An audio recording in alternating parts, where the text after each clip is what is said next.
सर्वेभ्यो नमो नमः। प्यारे विद्यार्थियों, मैं सतीश कुमार प्रवक्ता संस्कृत राजकीय वरिष्ठ माध्यमिक विद्यालय नावा आज आप सभी के सामने 12वीं कक्षा के द्वितीय पाठ रघु कोच संवाद अर्थात रघु और कोच का संवाद लेकर उपस्थित हूँ। प्रस्तुत पाठ जो है महाकवि कालिदास के द्वारा रचित रघुवंश महाकाव्य के 5वें सर्ग से संकलित है, 5वें सर्ग से लिया गया है। प्रस्तुत पाठ में वर्तंतु के शिष्य कोच और राजा रघु के बीच में जो बातचीत हुई है, जो बातचीत होती है, उस बातचीत का वर्णन किया गया है। क्योंकि जो वर्तंतु का शिष्य कोच है वो बहुत ही जिज्ञासु, बहुत ही विद्वान शिष्य था।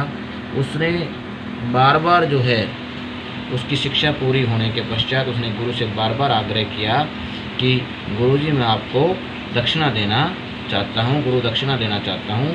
बार बार मना करने पर भी जब कोच जो है नहीं माना तो गुस्से में आकर के उस कोच के गुरु वर्तंतु ने उसको जो है गुस्से में आकर के उससे गुरु दक्षिणा में 14,000 स्वर्ण मुद्राएँ मांग ली। और वो 14,000 स्वर्ण मुद्राएँ क्योंकि उसके पास थी नहीं, तो वो उन 14,000 स्वर्ण मुद्राओं को लेने के लिए खोज करते हुए वो राजा रघु के पास पहुंचता है। और उस राजा रघु के और उसके बीच जो संवाद होता है, जो बातचीत होती है, उसको इस पाठ में संकलित किया गया है। देखो इसका प्रथम श्लोक जो है,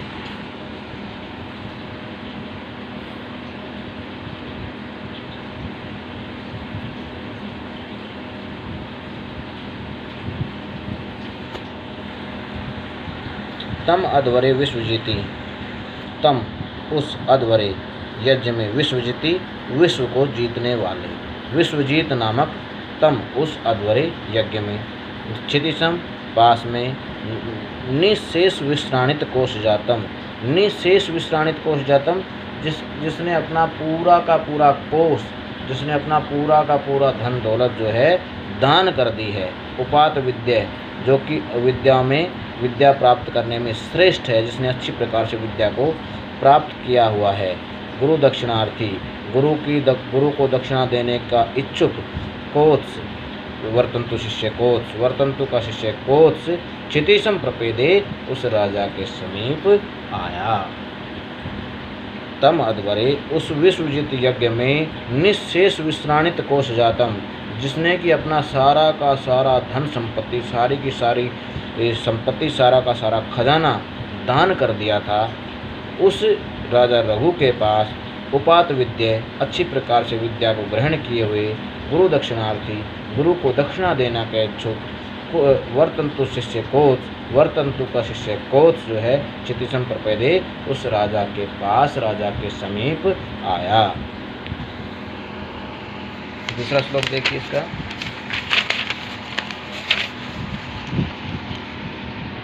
स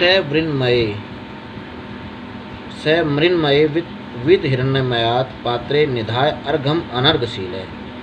स वृन्मये वह मिट्टी से बने हुए, वीत हिरण्यत्वात् जिसके सोने के बर्तन नष्ट हो गए हैं या जिसने सोने के बर्तन दान में दे दिए हैं। वीत हिरण्यमयात का मतलब ये होता है कि जिसने सोने के बर्तन जिसके नष्ट हो गए हैं या जिसने सोने के बर्तनों को दान में दे दिया है।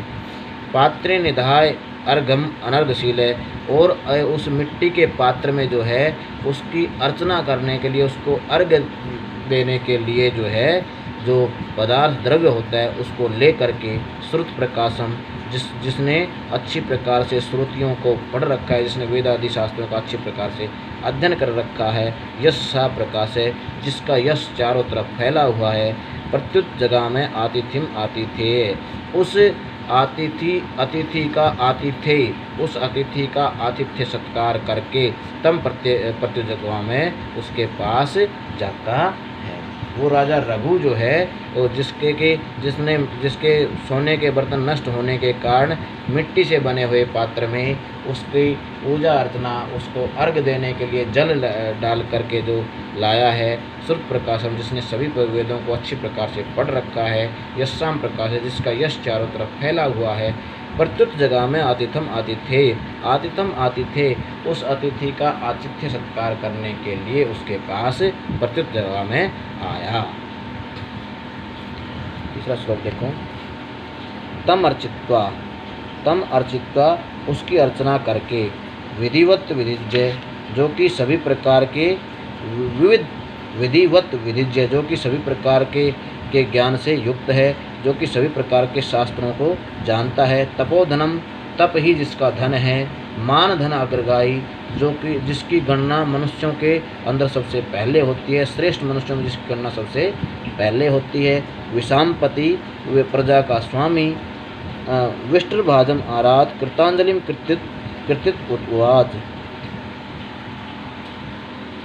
विषमपति, प्रजा का स्वामी।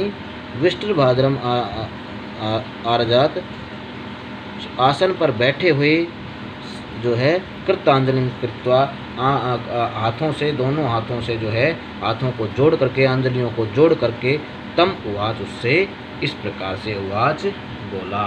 वो राजा रघु जो है, तम अर्चित्वा, उसकी अच्छी प्रकार से अर्चना करके, विधिवत विद्या, जिसने अच्छे प्रकार से वेदों का अध्ययन किया है। तपोधनम, तप ही जिसका धन है। मान धन अग्रगाय, जिसको मनुष्यों के अंदर, श्रेष्ठ मनुष्यों के अंदर जिसको सबसे पहले गिना जाता है। विषामपति, ऐसा उस प्रजा का स्वामी। विष्टभाजम, आसन पर बैठे हुए, आसन के समीप ही हाथ जोड़कर, कृतांजलि में हाथ जोड़कर, कृत्य उवाच, उससे बोला। उस वर्धंतु के शिष्य को से राजा रघु बोला। क्या बोला? तो अगले श्लोक में देखिए।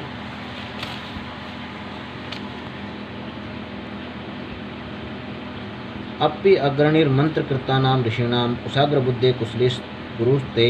अपि अग्रणीर्मंत्रकृतां ऋषीणां, अग्रणी मंत्रकृतां ऋषीणां, मंत्रों को करने वाले, मंत्रों को लिखने वाले ऋषियों में अग्रणी, सबसे पहले गिने जाने वाले, कुशाग्र बुद्धि से युक्त, कुशली गुरुस्ते, क्या तुम्हारे गुरुजी कुशल हैं? मंत्रों को लिखने वाले ऋषियों में सबसे पहले गिने जाने वाले तुम्हारे गुरु क्या कुशल हैं? क्या सही सलामत हैं? यतस्त्वया ज्ञानम ऐसे संप्राप्तम, जिसके द्वारा तुमने ऐसे इस ज्ञान को या विशेष ज्ञान को प्राप्त किया है। लोकेन चैतन्यम इव, उस रस में किस प्रकार से ज्ञान को प्राप्त किया है?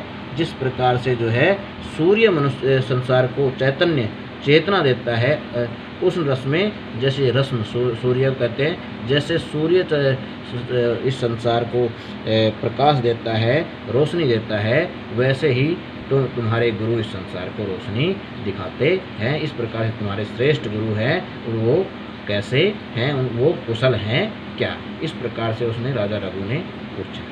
इसके पश्चात आगे का, क्योंकि लंबा पाठ है, इसके पश्चात बाद का जो है बाद में अगले वीडियो के अंदर देंगे हम। धन्यवाद।